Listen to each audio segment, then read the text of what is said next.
Yes, so welcome back. Happy Sunday. Um, we've had a busy weekend. Number two son graduated from from college, or from graduate school actually, and I spent the time crammed on like the hardest seat ever between my mother on this side and the president emeritus of the college on this side.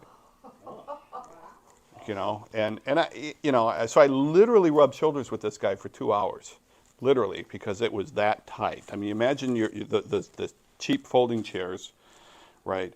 And they were tied together. I mean, they were.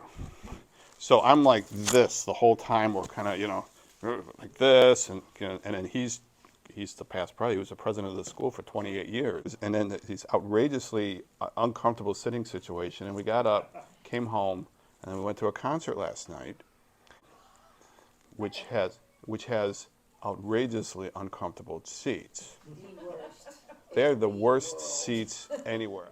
Oh, they're outrageously uncomfortable. They're like, I mean, who paid for these? I cannot imagine these ever being comfortable chairs. It's just these are. I mean, we bring pads in, and we're not the only ones. There are all these people coming in, carrying pads to sit on these ostensibly padded chairs. And so we were talking about the concert afterwards, and it was like, I like these two singers, and but I was like, yeah, I like both of these singers, but it was really hard for me to really enjoy it when you're constantly going, oh man, I've been sitting in these hard chairs. So I was telling Debbie coming in, I guarantee you that at least the Sunday school today will have better chairs, because she wasn't going to come. I'm not going to sit anymore. And I'm like, no. She may not stay around for church, but she'll be here. And this is a day where I said, I don't really mind the fact that I'm standing all the first hour, because I'm not, I'm not sitting down. But be that as it may. So yeah, it was a interesting day for us yesterday. But today is a new day. It's May 7th. And it was on this date in 1429 that the siege of Orleans was broken by Joan of Arc. Somebody who was a French hero, war, heard from God, got a message from God, led the French. She's immortalized in Henry VI, Shakespeare's Henry VI plays. Mark Twain wrote a book about her. She's been sainted, I believe, right? She's a saint. Isn't Joan of Arc a saint? And she was ultimately killed by the British. But that was on this date in 1429. A real person, in 1700, William Penn, of Pennsylvania fame, William Penn began monthly meetings for blacks advocating emancipation, which is like the only denomination in the U.S. that has consistently been pro-emancipation, has been the Quakers. That's what William Penn developed into or took up. He didn't create the Quakers, but he was a Quaker, and began his meetings in 1700. This is 160 years before the 13th Amendment, but that was today. Also on this date in 1794, Anne Radcliffe published her novel, The Mysteries of Udolpho. Oh, boy. Yeah, The Mysteries of Udolpho. It's a book more famous for being talked about in a Jane Austen novel than actually being read. So in the Jane Austen novel Northanger Abbey, which is interesting. It's as good as any of the. I mean, it's not the best. There's only 6, but they're constantly referring to this book over and over and over again. This book, The Mystery of Udolpho. So that's just kind of interesting. But 1915, on this date, the Lusitania was sunk. It's on this date that the Lusitania was sunk, leading us into World War I. The interesting book by Eric Larson about that, Dead Wake, I think it's called, Dead Wake, something like that, where he points out that something about the way the Lusitania was built on a boat frame, I guess that's what you call it, like in a car would be a chassis, but the bottom of the boat was the same as like a battleship. They're just like they built the hull part, and you could either make a battleship out of it or you could make a ocean liner. And so they made an ocean liner out of this one. But to a submarine, looking at it from underneath, they can't tell whether it's an ocean liner or a. That's the explanation given. But it was sunk on this date in 1915. In 1941, speaking of British stuff, in 1941, today, Winston Churchill became the Prime Minister of England. In a 477-3 vote, he became the almost unanimous Prime Minister of England, which is really kind of interesting because Churchill, one of the things about Churchill, if you've ever read like a story of his life or anything, one of the things about him was like for the 10 years prior to this, Churchill had been like solely and all by himself beating the drum about how bad Hitler was. That Hitler was not somebody that could be trusted, that Hitler was not somebody that could be worked with, Hitler was not somebody who had honorable intentions, that we need to stop Hitler, we need to stop Hitler, we need to stop Hitler. And he was like a pariah. He was out in the field, he was, kind of one of those guys that nobody wanted to talk to. I mean, he was from a very famous family, he had been in office, he had been the Secretary of what we would call war, or Secretary of the Navy, actually. And several others. His father had been well connected, but he was just out there. Nobody wanted to talk to him. But then all of a sudden, this was one of those situations where somebody just did not stop. And finally, when the world realized he was right, they're like, oh, okay. Just how overwhelming the victory was is the thing that's so interesting. It's like, oh, I guess Hitler really is a bad guy. Well, who's been telling us this all along? And so they went for Hitler. Or, I'm sorry, they went for Churchill. Then, of course, 5 years later, they dropped him just as quick once Hitler was out of the way, or 4.5 years later. But that's a whole other story. Also on this date in 1941, the first certified gold record was recorded. Does anybody know what that record was? Was it White Christmas? No. No. I give up. The Chattanooga Choo Choo by the Glenn Miller Orchestra was the first certified gold record was done on this date. Today is Ava Perón's birthday. She would have been 104 years old today. She was born in 1919, which means, interestingly enough, that there are people in the world today, not a lot, but there are people in the world today that are alive and older than Evita would have been had she lived.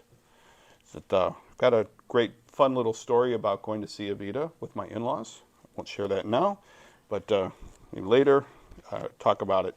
And on this date in 1825, Paul, this one's for you, Antonio Salieri died. Antonio Salieri died on this date in 1825, best known for being the bad guy in Amadeus, although he was a well-known composer of his day. He was sort of the not quite as good as Mozart was. And finally, it was on this date in 1873 that Salmon P. Chase died. Salmon P. Chase, Senator, Ohio Governor, U.S. Chief Justice, but most of us know him, no doubt, as being the person on the $10,000 bill. Just take one out of your wallet and look. These are the secret techniques for raising money in the church. You stand up and say, who's got one? Who's got one? Pull it out and look, and then you say, aha. Let me express the need that we have here at the church. But yeah, that was today, on this day, May 7th, in history. So, all right. Well, we are getting back into Ecclesiastes. I want to cover two chapters because I want to get to the end of Ecclesiastes. Okay.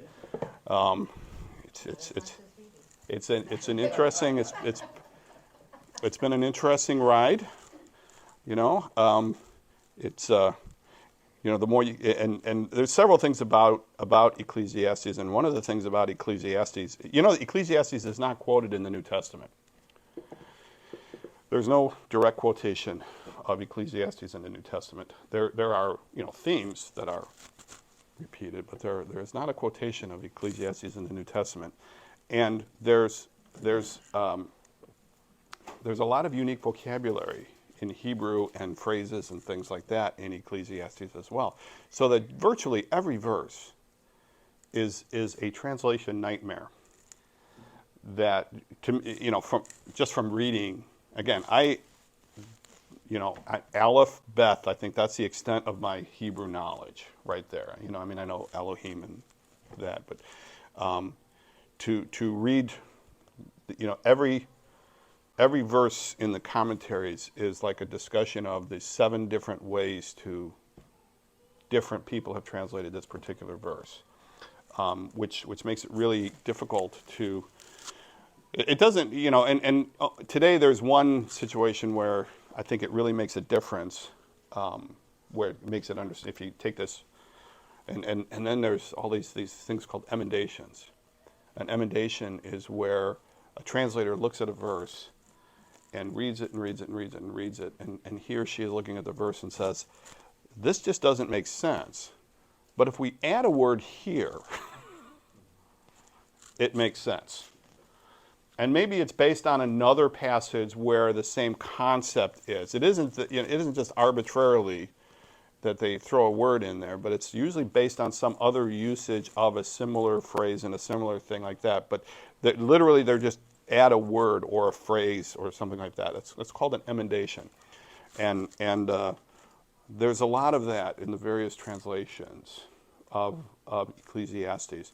And I suspect with any of the it's probably the same with Proverbs and Job as well, where you're trying to figure out, because we don't have a context. Like when you're reading Samuel and Kings, there's a story and you kind of can follow along the context. It makes it a little easier. But all right, that's my introduction. So we're in chapter 8. Did I pass out the handout? Okay, yeah. So we're in chapter 8. Chapter 8.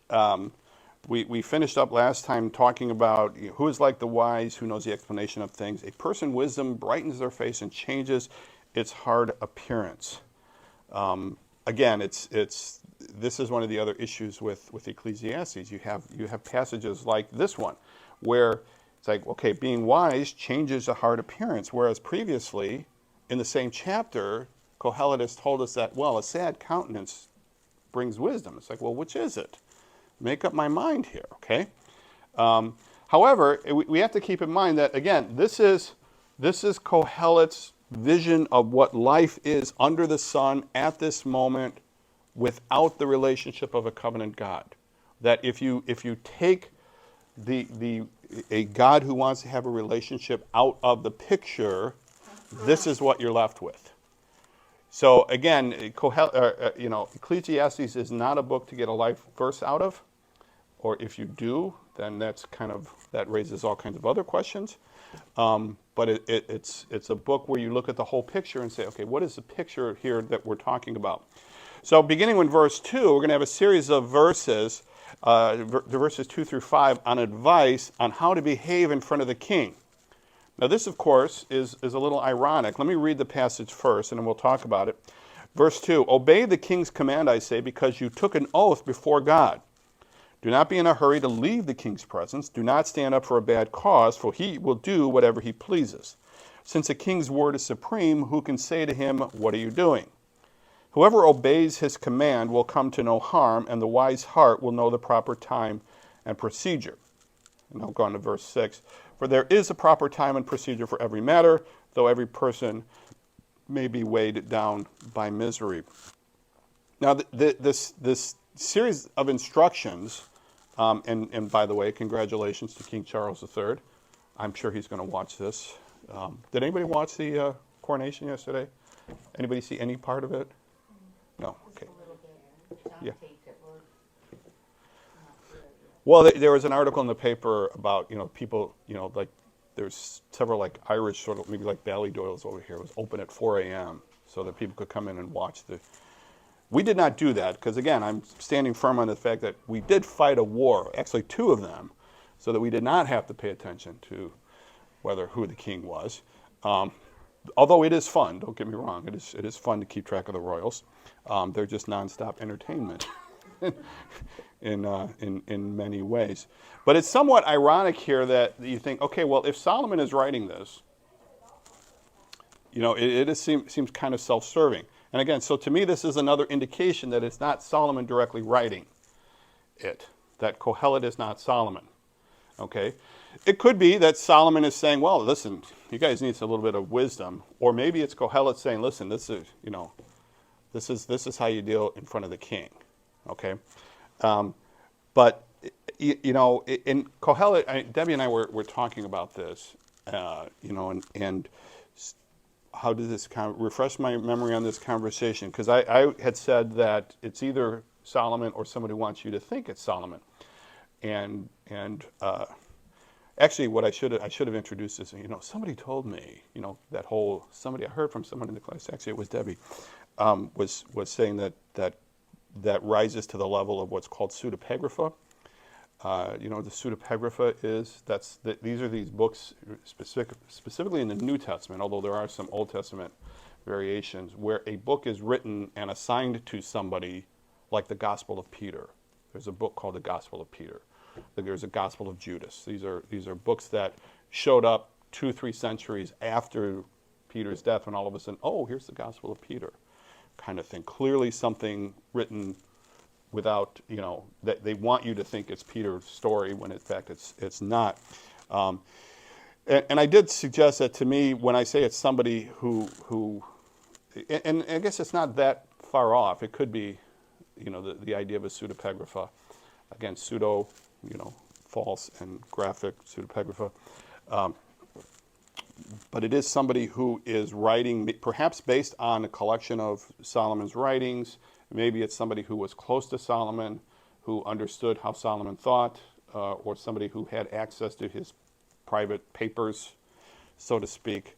So again, I don't think Qohelet, whoever Qohelet is, I don't think he's somebody that's just making things up, if that makes any sense. Is that better? I don't think it's somebody who's just making things up, but I don't think that it's Solomon, perhaps. I'm on the it's not Solomon universe. But good men differ, so it's not, yes. Can I make a comment about the Sure. pseudepigrapha? There is an important distinction. Is something written in someone else's name? Is there an intent to deceive? If there is a deliberate attempt to deceive, then that might run up against our convictions about the inspiration of Scripture. So if like Timothy, if that's someone who it isn't Paul, but he really wants you, he's trying to deceive you into thinking that he's Paul, then that would be unacceptable to us. But you can have something like the screw tape letters that want you to believe that it's written by a demon. But we all know that it's C.S. Lewis. So there's no intent to deceive, even though it's written from the perspective of screw tape. So I could accept that with regard to, wants you to think he's Solomon. Yeah, this is written in the name of Solomon, but even the original readers would know that's not really Solomon. Yeah. Which explains why he doesn't say, I'm Solomon. Yeah. Okay. Yeah. Because to me, if it was Solomon, it weakens the point to not say who it is. That's my opinion. It would have been, if Solomon was in fact sitting down with pen and paper and writing this out, or quill or whatever, it weakens the point to say it's not Solomon. But that's my opinion. And then again here, again, if it's Solomon, it's sort of like, this doesn't really make the king look that good. This passage, okay, which is why you can't really look at this and go, well, this is actually talking about how we should approach God. I don't. Again, the personal application level of Ecclesiastes is real iffy, kind of thing. But all right, obey the king's command. Well, okay, Romans 13. Yeah, we should obey those that are in authority over us, because you took an oath before God. And now the question here is, what vow is he talking about? We don't really know. It doesn't specifically say what vow he's talking about. Although I suspect, if nothing else, there is the discussion in 1 Samuel 8. That's where the people want a king, and they go to Samuel because your kids are rotten. You've got rotten kids, and we don't trust them. So give us a king so we can be like all the other nations.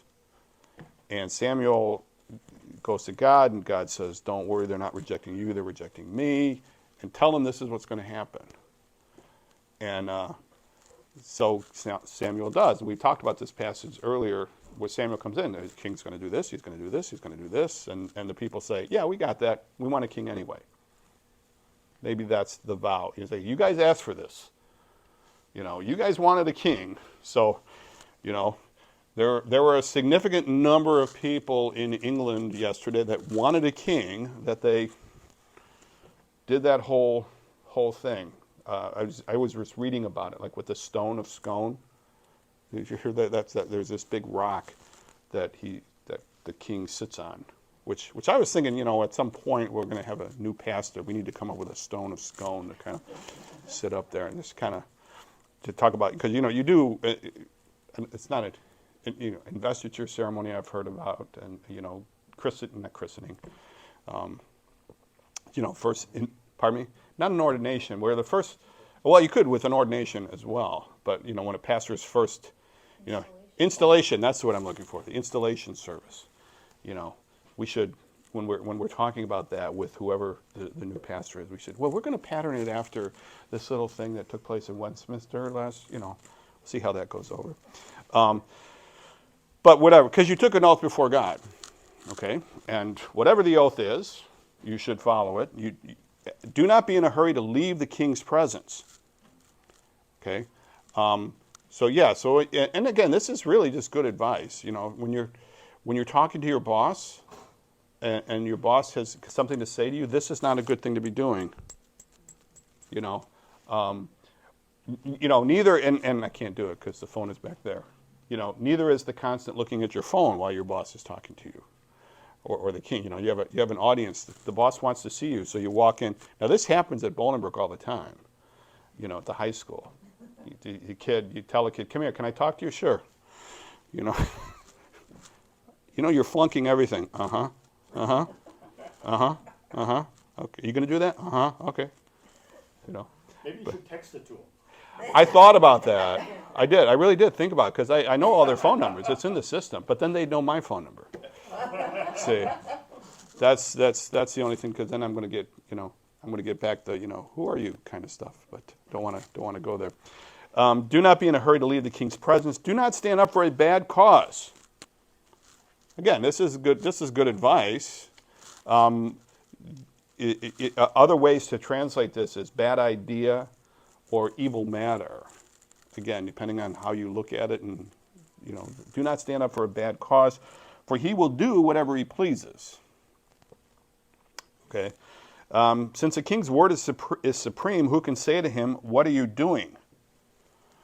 Okay, and again, I've a minor hobby of reading about presidents, and one of the consistent problems any president has, they all do, every single one of them does, is that when they come into office, and it's any political person in any political position, when he or she comes into office, they almost always have an interview or a speech and say the same thing. I want to hear both sides of everything. I want to surround myself with diverse viewpoints. I want to have somebody who can stand up to me. And there's usually someone in the leader's circle that can do that. That he or she is identified as that person can go into that person and say, that's a bad idea. And almost invariably, that person doesn't last very long. Invariably that person leaves. Okay? But here, since the king's word is supreme, who can say to him, "What are you doing?" Now, again, when you're dealing with the divine right of kings, it's even harder. Okay, so again, it's typical of every ruler. So a king's word is supreme. Whoever obeys his command will come to no harm in his kingdom, of course. And the wise heart will know the proper time and procedure. So once again, here in verses 5 and 6, Qohelet is returning to the idea that there is a proper time for everything. To everything there is a season and a time to every purpose under the sun. All together, let's sing. To it. No, I'm just kidding. We won't do that. For there is a proper time and a procedure for every matter, though a person may be weighed down by misery. Okay, again, now here's another one of these things that's like, okay, what is Qohelet trying to talk about? Now, some have looked at this and said he's referring still to the king. That don't give the king a hard time because he's weighed down by misery. The people's troubles lie heavily on him, on the king. Another way is that man's evil is heavy on him. These are two other ways that this line has been translated. You know, I've got three. You know, basically, I'm going back and forth between three different full translations of Ecclesiastes. There's the NIV, then there's the Robert Alter translation, and then the Trumper Longman, who wrote one of the commentaries I've got, has got a translation. And then every once in a while, I'll just pull out my dad's King James just to kind of, how did God say it again? I'm kidding, I know. But just to kind of see here. But those are two other ways that this is kind of an explanation as far as why is the king preoccupied? Well, maybe he's worried about the righteousness of the city, you know, of the evil. And so, I mean, if Solomon is writing this, is really self-serving. You know, don't bug me. Don't waste my time because I'm really worried about the evil, which may be true. Could be true. But, you know, the fact that he just kind of continued, and there is no indication in the life of Solomon in Kings that he ever repented. Doesn't mean he didn't. I'm just saying there isn't a clear indication that he did. Since no one knows the future, who can tell someone else what is to come? Okay, since no one knows the future. Now you can compare that to Matthew 24, where no man knows the day or the hour, kind of thing. No one knows the future. That has not stopped us from prognosticating things that are or setting dates or any of that kind of stuff. As no one has the power over the wind to contain it, so no one has power over the time of their death. And I might add, or the reality of it. And again, we're getting back into one of Qohelet's favorite themes here, that we're all going to die someday. As no one is discharged, where am I? Let me see. Per Q, no one knows the future. Okay, then, as no one has power over the wind to contain it, so no one has power over the time of their death. As no one is discharged in time of war, so wickedness will not release those who practice it. Which I think is an interesting phrase. And I'm wondering here, you know, is this something? Now here I know I'm kind of contradicting myself here, thinking, well, wait a minute, is this Solomon saying I'm just too far into this lifestyle to get out of it, that I can't, you know, this 1,000 wives and the various sundry false idols that I've created, am I too far into it to do anything about it? Or is this something that, you know, Qohelet is saying, wow, Solomon was just so buried that he couldn't get out of the lifestyle that he became accustomed to. But I think that's I think that's still true. Wickedness will not release those who practice it. You know, very few people just stop anything cold turkey. You know, that where person, and I mean, it happens, don't get me wrong, it does happen. There are people who are lifetime smokers. It was always the big thing when I was a kid that, you know, people who would smoke get saved and just quit. And that's it. They don't smoke anymore. Okay? Members of my family were like that. They got saved and stopped smoking. That was it. Done. To me, I didn't see anything. I mean, again, you know, looking back on my childhood, I was oblivious to like almost everything that was going on. I talk to my mother now and I go, what was happening then? And she's like, oh, she'll tell me all the things that were going on. I'm like, where was I? And she, you were right there. Oblivious, you know, playing with your whatever, playing baseball or whatever you were doing. But be that as it may, you know, let's hear it for oblivious kids. And my older son especially is almost proud of how little he remembers of his childhood. You know, prior to about 12, right, 12 years old, before that, hey, do you remember that time we did this great big huge thing for you? No.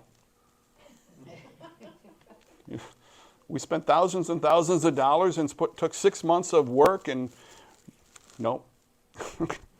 it kind of, you know. What have you done for me lately? Yeah, yeah.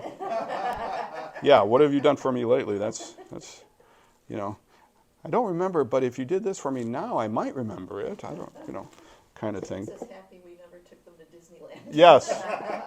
Yes, I feel sorry for the parents that go to great lengths to take their 5 or 6-year-old to Disneyland. You know, make the kid is ecstatic, don't get me wrong. You know, we've all seen the videos. Maybe some of you have done it. I'm not saying it. It's like you know, we never did. Took them to London, but they were older and they remember that. So we keep asking every now and then. You still remember, right? Yeah, okay. Because if you forget, we're going to start going through the pictures and make you remember kind of stuff. But so wickedness will not release those who practice it. And I think that, again, that's an interesting idea or an interesting concept. I think it's true. You know, and there's probably a 3-point outline in there too. You know, what is wickedness and what is practicing? What is practicing wickedness? You know, I don't want to practice wickedness. I want to get good at it. You know, but I'm kidding. Something like that. So all this I saw, verse 9, as I applied my mind to everything done under the sun. There is a time when a man lords it over those to his own hurt. Then, too, I saw the wicked buried, those who used to come and go from the holy place and receive praise in the city where they did this. This, too, is meaningless. In verse 8, Q states that wickedness will not release those who pursue it. And verse 10 has been called by Longman, Tremper Longman III, as the most difficult verse to translate in Ecclesiastes. It's like every word has a different, and it's like, okay, then too I saw the wicked buried, those who used to come and go from the holy place and receive praise in the city where they did this. Did what? Lorded over people to their own hurt, and then they're buried, and, you know. Since it's the most difficult verse, it's wide open as far as what you want to say this particular verse means. Okay, but again, he's getting into the concept, and I'm giving away here. He's going to start getting back into complaining about the retribution principle, the idea that the good get rewarded and the bad get punished.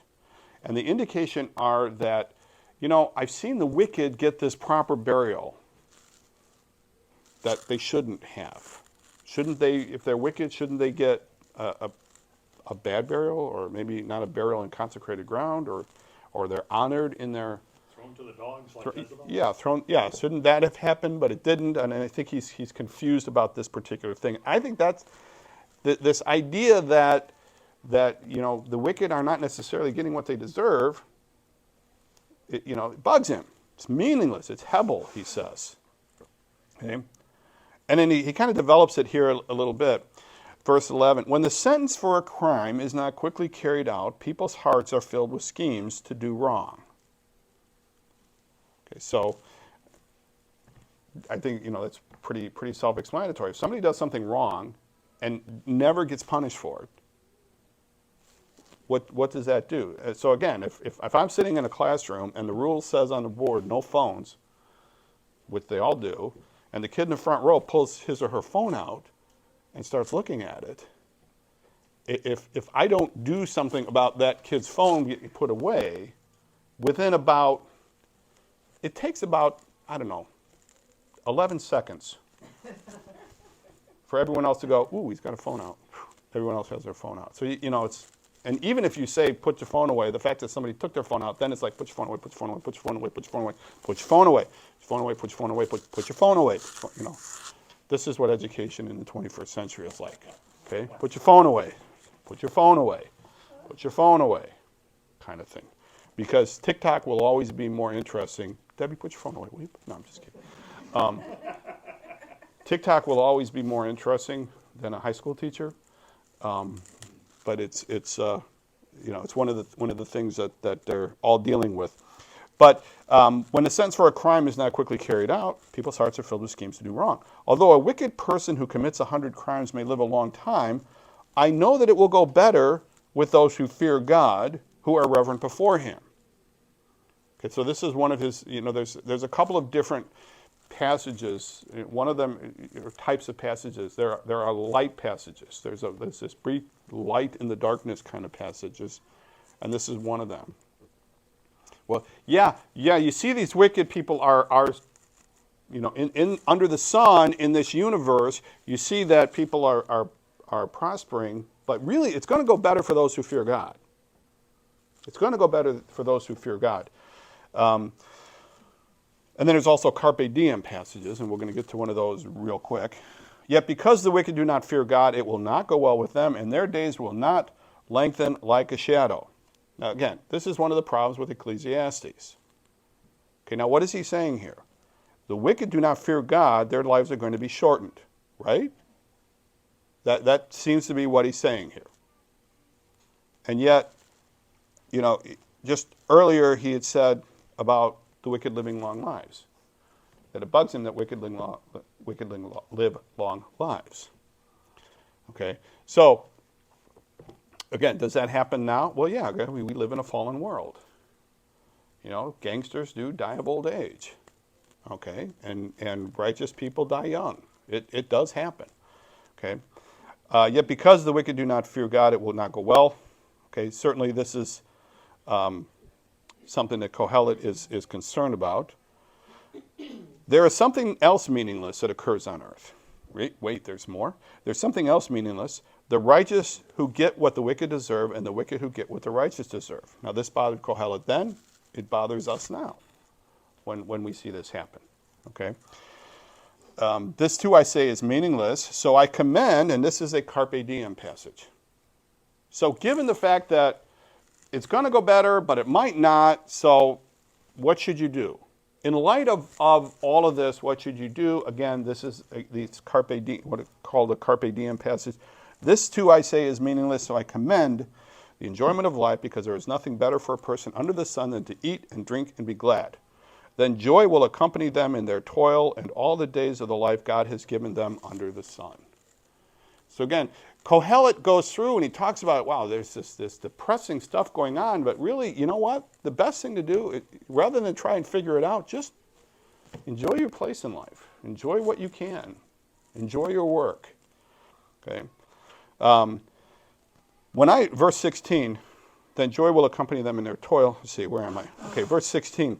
When I applied my mind to know wisdom and to observe the labor that is done on earth, people getting no sleep day or night, then I saw all that God has done.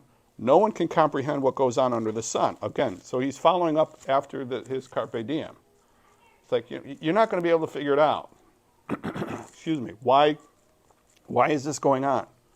Why is this happening? Okay, you're not going to be able to figure it out. Despite all their efforts to search it out, no one can discover its meaning. Even if the wise claim they know, they cannot really comprehend it. Okay, so that's a cheery verse. Maybe this is going to be my life verse here, kind of thing. Somebody comes in, you know what the Bible says? The Bible says you shouldn't be doing whatever that thing is you're doing. Yeah, well, let me tell you what the Bible says. The Bible says that no one can comprehend what's going on under the sun. You have no clue what's going on, because the Bible says you don't. Well, Ecclesiastes says you don't. Okay, Ecclesiastes, keep in mind that, yeah, it's under the sun. Again, the operative word there is under the sun. In this universe where you take out the covenant God, you're going to have these issues. So is there any wonder, when you start removing this? I heard a sermon the other day from a pastor in Cincinnati that we've seen a couple times, where he was talking about, like the rise of alienation in society today and the rise of loneliness. And he says, well, what did we expect? We take God out of the public conversation. We take God out of the public schools. We take God out of the idea of a personal being. We take that idea of relationship out of society, and people are lonely. What did we expect? What did we expect was going to happen? Okay. And again, his point was that it's incumbent on us. And so again, you could do a preaching series through Ecclesiastes, but you would have to. Here's Ecclesiastes, and then you'd have to go to somewhere else to kind of get the other verse. Despite all their efforts to search it out, no one can discover its meaning. Okay, so I reflected on all this. So again, Qohelet, chapter 1, verse 9, chapter 9, verse 1. So I reflected on all this and concluded that the righteous and what they do are in God's hands. Okay, now this is kind of interesting. So that's this is an interesting point to think about. It's like if this is true, and I think there's an element of truth to this, it's not really our concern to make sure that everyone else is following the rules. Okay, or what we think the rules are. Okay, and that's tough because it's so much fun to to point out that, hey, you know what Paul does? Paul does this. Can you believe that Paul does this? Or, Rebecca, would you pray with me for our brother Paul? I'm afraid that we need to seek the Lord's face about Paul's habit of doing this. I know, I'm shocked too. Interrupting in class. Yeah, I'm sorry. I'm so sorry, but we need to pray about this. So that's advanced gossiping right there. That's like third year gossiping. Because again, you're like, I know I didn't share with anybody. We just prayed about it. Or you just pray about it. Let's pray together. While I'm praying, I'm just sorry I was overcome. I'm sorry, I digress. So I reflected, they do in God's hand, but no one knows whether love or hate awaits them. Okay, 2 thoughts about this particular verse. First of all, again, Qohelet doesn't have an advanced idea, much of an idea, of an afterlife. Okay, this is not a well-developed concept in the Old Testament or among the readers at this time. Okay, so I heard once, when we go into the gospel stories, we hear about the Sadducees and the Pharisees, and one of the differences between the Sadducees and the Pharisees were that the Sadducees do not believe in a resurrection, and the Pharisees do. And for the longest time, I was kind of the opinion, because this is just how I am. I like to put people into groups. I would say, okay, so the Pharisees are the conservatives, and the Sadducees are the liberals, right? When in fact, I was read it in an argument, and it's just nomenclature. Really, it doesn't really matter. But somebody pointed out, saying, no, actually, the Sadducees are the conservatives. Conservative in the classic sense that you want to just kind of keep with what has worked for years and years, and the liberals are the ones that are bringing in these wild and crazy new ideas. So, in that sense, because there wasn't a well-developed idea of an afterlife, the Sadducees are the ones who are saying, listen, this is what we've always believed. We're the conservatives here, and the Pharisees are the liberals. It's a thought. I know, again, that won't be on the test. Maybe it will be. I don't know. It might be on the test. But the other thing is, this is not a good verse if you're really big on and I am. This is not a good verse if you're really big on what traditionally has been called like the perseverance of the saints, assurance of salvation. That I can know for a fact what's going to happen to me. Well, I don't know. Ecclesiastes says, actually, if you want to use this you don't say Ecclesiastes, you just say the Bible says, and hope nobody pushes you on the Ecclesiastes. But still, knows whether love or hate awaits them. Although that in and of itself suggests that something's going to await. He doesn't know what. How is it going to work? Again, not a well-developed idea at this point. Verse 2, all share a common destiny. All share a common destiny, which is death. We're all going to die someday. Again, Qohelet would have been a great guy at parties. How you feeling about the coronation of King George III? King Charles III. Right? King Charles III. Yeah, George III was the one we fought against. Charles III is okay. What do you think about Charles III, Qohelet? Well, he's going to die someday. Oh, okay, great. Then William is going to take over, right? Yeah, well, he's going to die someday too. You're a fun guy to have around, Qohelet. Yeah, I am. And you're going to die someday. And you, kind of thing. But he says, all persons share a common destiny, which is death. And he gives just a list, just to make sure. Anybody thinks that they're not included in this list? Well, the righteous and the wicked, the good and the bad. Where we go? The clean and the unclean, which I think are just talking about the Jews, Jewish, non-Jews. I think, where am I? Clean and the unclean. Another way to look at it, those who offer sacrifices and those who do not, which is probably referring to this one and the one prior, are probably talking about Jews and non-Jews. Okay? Those who offer sacrifices and those who do not. As it is with the good, so with the sinful. Good versus the sinful. Those who take oaths, so those who are afraid to take them.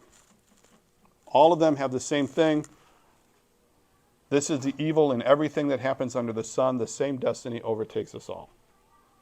Now, this is about the 7th time Qohelet has brought this up. Okay, so this is not a new point. The hearts of people, moreover, are full of evil, and there is madness in the hearts while they live, and afterwards they join the dead. You compare this to, again, to Genesis 6, where every imagination of the heart of man was only evil continuously. And afterward they join the dead. Anyone who is among the living at least has hope. Okay? They have hope. They have the opportunity to you have the opportunity to grow. You have the opportunity to enjoy. You have the opportunity to, have fun, enjoy yourself, be content. I mean, his extreme example is that famous statement, even a live dog is better off than a dead lion. A living dog is better than a dead lion. Now, here's the thing about that. Okay? Dogs in this era are not highly thought of. They're not the cute, fluffy little pets that we have. Again, when you think about the dogs are what you throw Jezebels down to. Okay? Dogs are not, it's not good that you take the crumbs and feed them to the dogs in the Gospels, that story. So when you hear about dogs, they're not necessarily the beneficial thing. Whereas a lion is the lion of the tribe of Judah.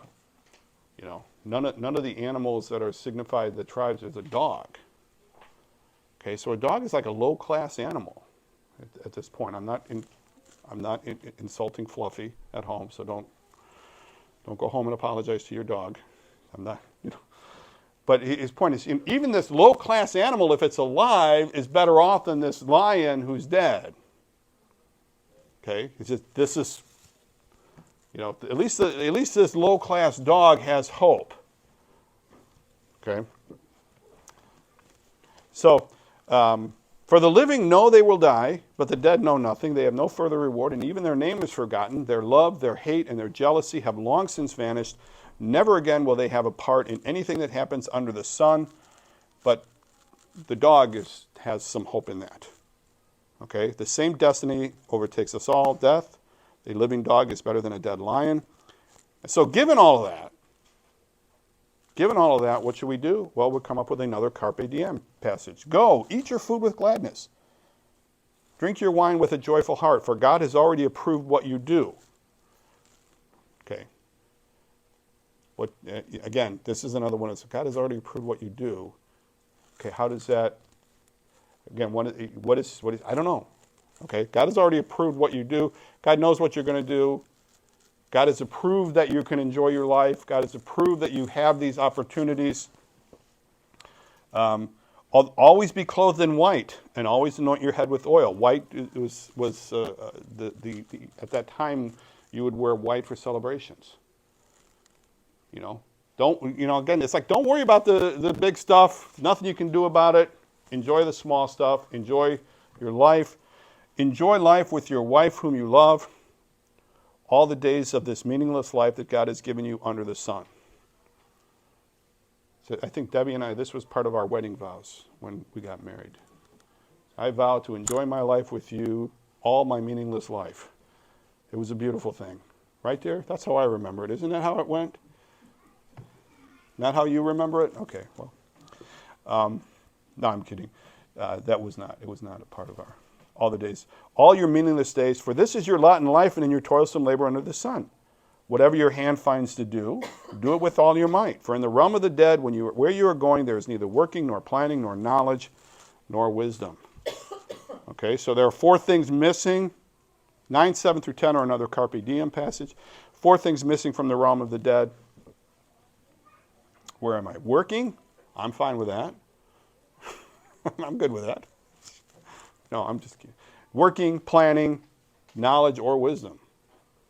Because it ends. To Qohelet it ends. It's over. Okay? I have seen something else under the sun.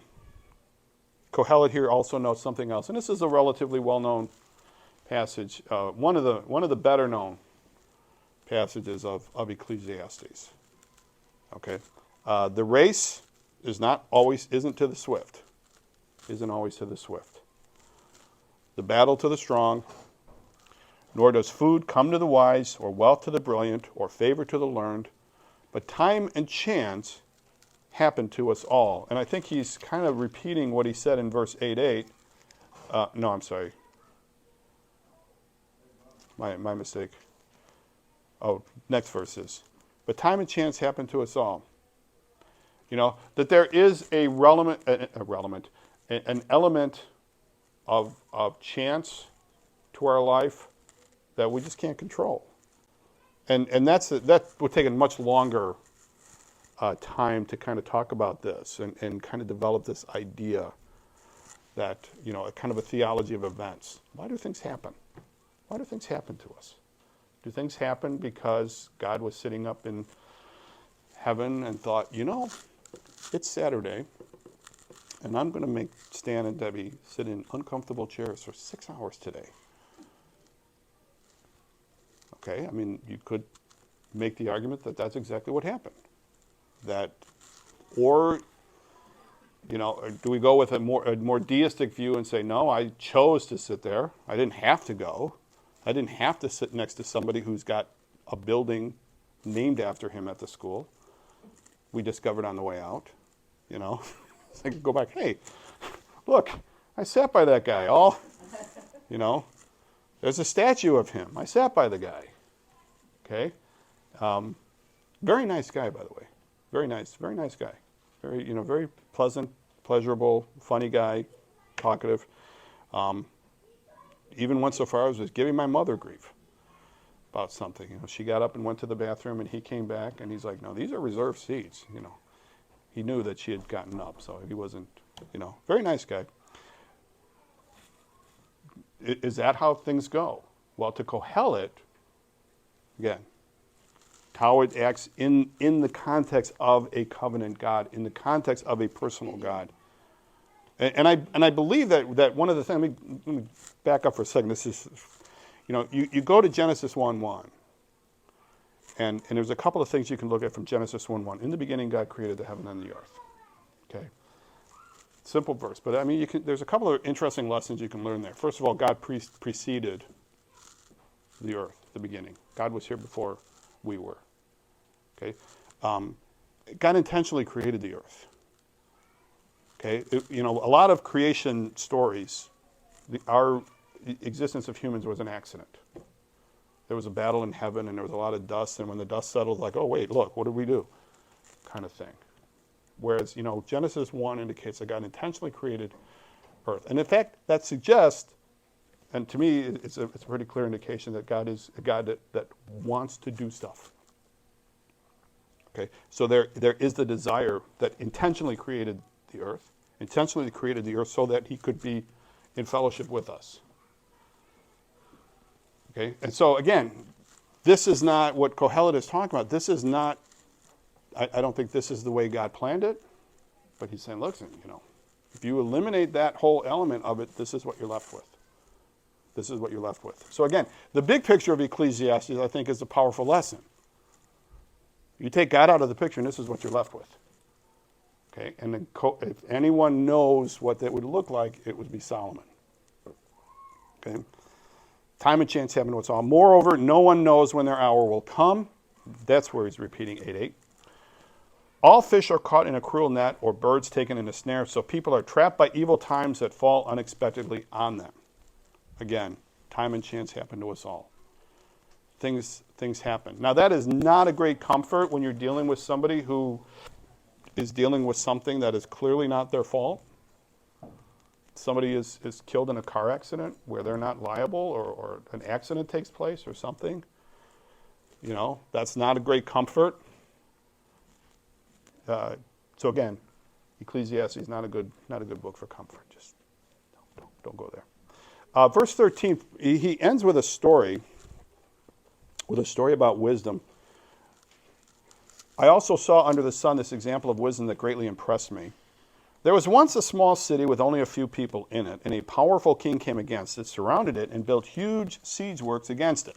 This was a very common way of fighting. You know, the city would close up, had walls, and so this big, now, why this army? This huge king decides to do this particular army, but that was pretty much the common way you did battle. You would go to the city, you would besiege it, and that was it. Okay. Now there lived in that city a man poor but wise, and he saved the city by his wisdom. So something about what this guy knew resulted in the salvation of the city, the rescue of the city. And yet, nobody remembered that poor man. Now, you know, I was kind of wondering about the story of Mordecai in Esther. Here that he had overheard, I'm going to remember the story now, he had overheard a threat against the king, and as a result, the king was rescued, and that was it. Mordecai didn't get any reward or anything like that until later. The king can't sleep, and he's reading the story, and he says, hey, did we ever do anything for that guy? No, as a matter of fact, we didn't. You know, that has a happy ending, so happy-ish ending, well, not for Haman, but a happy ending there.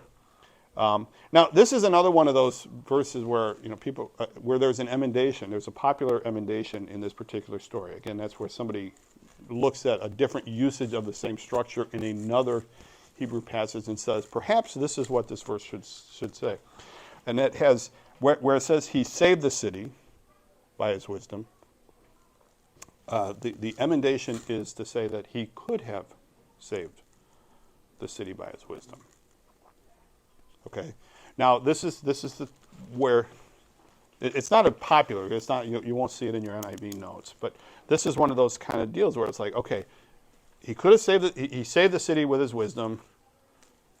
Ungrateful, you know. You got this story. So I said, wisdom is better than strength, but the poor man's wisdom is despised, and his words are no longer heeded. Okay, whereas it's just kind of, you know, there's this huge siege work, and it just seems unlikely that if the guy had a suggestion and whatever the suggestion worked, that it would be completely ignored or completely forgotten. I mean, that would be a glorious day. People would want to know, right? Whereas it makes perfect sense to think there's a guy, and he's just saying, there's a guy that has the solution to this problem, but nobody's listening to him. And as a result, the city is lost. But that requires an emendation. That requires a literal, you have to look at it. Again, it's not baseless. It's not just changing a word because you don't like the way it you know, it's far more complicated than that. You know, it's not like you're just going to, you know, I don't like that whole thou shalt not commit adultery thing. I'm going to add an emendation by removing the word not.